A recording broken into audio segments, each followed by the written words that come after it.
Hello guys, welcome to episode 6 of Total Carping. We're back down here at Trilakes if you haven't already recognised, and I'm in exactly the same swim as I was last time. I don't really see the point of changing the swim unless the conditions are otherwise, but I had some in the other swim last time, so why change? Same as last time, trolley between the two islands and a bottom bait just between two sets of pads out there.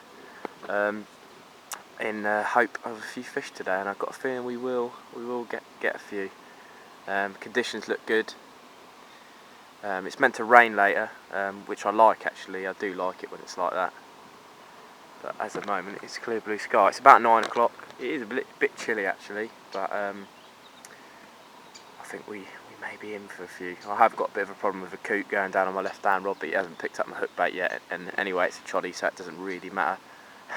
Unless I see him come up with a big yellow pop up in his mouth, which incidentally I'm using a pina colada, individual baits pina colada on the left hand rod, and I'm using bottom bait TNT on the right hand rod, Steamies.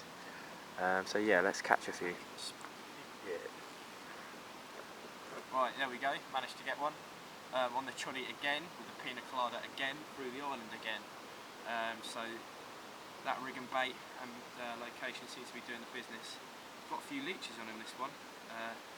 Probably a little bit bigger than the fish you saw in the last episode, probably about what, 13, Josh, maybe? Yeah, I reckon she's up there, mate. Lower double. Nice common first fish of the day, so hopefully we're in for a few more. It's quite cold today, so they might be wanting to feed because of the hot weather we've had recently. But yeah, fucker. It is a pristine fish. That'll be beautiful. Couple more pound on her and she'll be a good one. Extra. There she goes. Beauty. Yeah!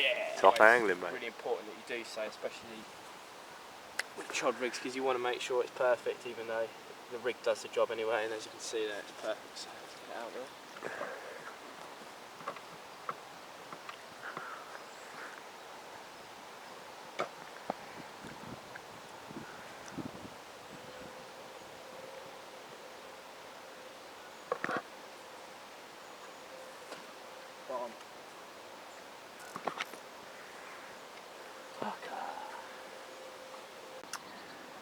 Right, hi guys, it's now about an hour and a half after you saw me have that fish, and I've got the bivvy up because we are forecasting some rain, so I thought I had some spare time, so I just thought I'd do it.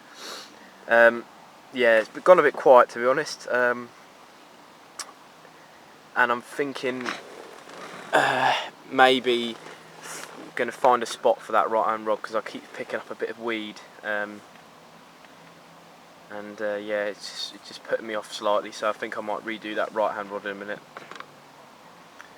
So yeah, the left hand rod is the rod I'm most confident with, and I'm going to redo that in a minute because funny enough I seem to get the runs within, well, more or less instantly. So yeah, we can only hope. Right, well I've just creeped over to the swim next door, the same swim that you may have seen me in last time, and I've just flicked one through the middle of the two islands here. Because I seem to be able to get a better vantage point from here, and I think if you really get it in there where they're not used to seeing bait, you'll get one more or less straight away. Well, that's the theory anyway. So yeah, let's hope. Conditions are looking much better now. It's a bit of cloud coming over, and it's not warm, but it's not cold. So yeah, we may be in for a few. The only problem is when the sun's not out, it is difficult to find them, but I think they're going to be in these islands anyway. It's pretty obvious. But yeah, let's hope. Right, hello guys. Just thought I'd quickly show you the bottom bait rig that I'm using. 2 ounce. I think that's a pair lead, square pair, sorry. And then it's just on a leg clip, obviously, that's sliding along the leg core. And then I've just got a quick link on there. Then onto a link loop, and then onto the rig. Just sort of 12-pound braid, 2 sinkers on there. And a Steamies TNT bottom bait 15mm, and then it's a size 6 wide gape I think, and just with a small bag of crush baits, and I'll put a little bit of PVO string just to trap that hair so it doesn't like tangle like that on the cast. So yeah, we'll get it out there now and hopefully bag one. Right, it's now let's have a look actually, I don't want to get it wrong. It is now 3 o'clock. and I've just literally got the rods back out again because I ran the rods in and went and had a walk around the lake. I heard the fish boshing around the back of these islands out here, and I thought it might be worth a move, but there's actually quite a lot of people around here because this is the backside of the lake. Not a lot of people come around here, so you don't have any idea of how busy it is over in the main sort of park area, and it was just too busy for me to slip in anywhere. So I've come back to this chosen spot, and I'm pretty confident again. Actually, the weather is, I packed the bivvy away, I packed everything away, I put it on the barrow to move around, and I didn't find any spot. It is worth 9 times out of 10 a move pays off, but it didn't today. But yeah, you can see extremely dark clouds. So instead of setting the bivvy up, I have got a small umbrella that I may set up. But yeah, I think we will get another fish later on though. This lake seems to just switch off suddenly, and then it will just turn back on again. So a bit like a light switch. Yeah, I think it's just a case of sitting and waiting, I'm afraid. The ducks have been a bit of a nuisance today, and a couple of occasions the swans picked up my hook bait. But I would like it to be a little bit deeper here so they can't sort of take your bait off the bottom, but unfortunately I can't choose that. So yeah, let's bring on the chunks hopefully. See you later. Right guys, I think one of the reasons why today at the moment hasn't been as successful as I planned was because of the weather conditions and how they're changing so much. The fish definitely don't like it when the weather's just constantly changing. It's a bit like we've had 4 seasons in one day today, because earlier this morning it was really cold, but the sun was out. It was quite strange, almost like a really sunny winter's day, and then it went really hot. And then now it's sort of cloudy, overcast, and it's gone back cold again. We haven't had any rain yet. I suppose that is a good sign, but sometimes the rain can spur them on. It lowers the pressure and they get their head down. But yeah, I'll just try and show you the spot that I'm fishing with the choddy. It's just through that gap, but I've got it from there over there. And as I said, this lake is very mature, and it's a bit overgrown in places, but that's how I like it, to be honest with you. It's like a jungle. I call it the Amazon or 1,000 Islands, this part of the lake, because that's just what I can imagine the Amazon to be like.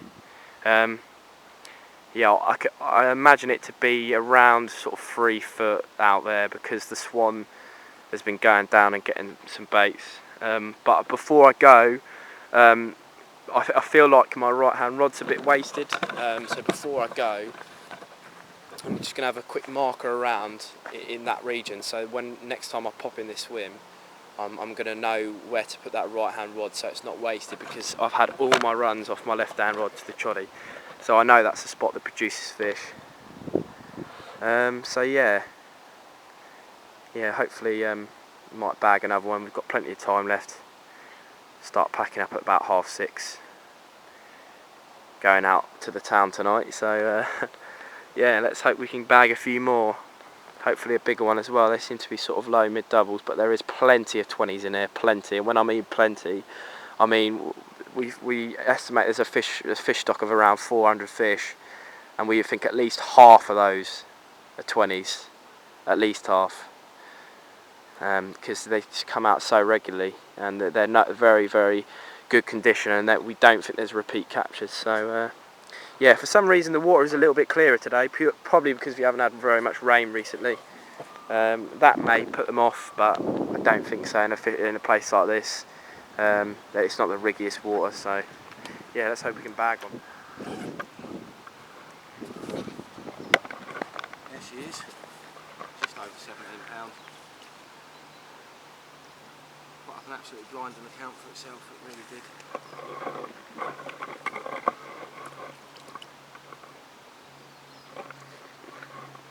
Fishing into a channel between 2 islands on a fluorocarbon combi rig, 15 pound fluorocarbon, with lots of putty on there to pin it down.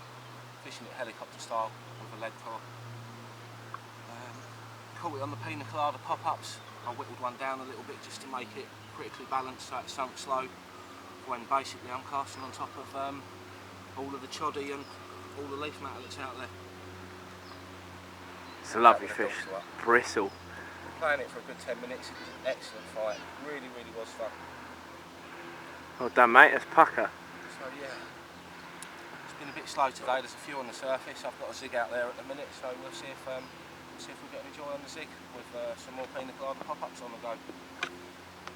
Well, as you may have seen, Kristian, I didn't mention before actually, Kristian is the owner of Individual Baits. He was a person that started the company up. I didn't actually mention that I was fishing with him today. So yeah, I'm happy for him. He's caught his first fish out of Trilakes. He's never been before. Lovely fish, sort of a 17-pound ghostie common.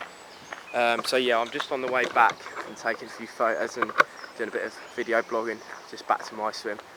And I've got a feeling that it will suddenly switch on. So yeah, I'm feeling confident now. He's had that fish, and he'll probably have another one, to be honest with you. So yeah, I've just spotted something down here actually. Oh no, it's a swan. Yeah, I'm having a bit of problems with the swans, but to be honest, if I don't chuck much bait in, if I single hook bait it, they don't really come round. So yeah, there's my swim over there, just a different view from over my swim. So yeah, let's bring on more chunks hopefully.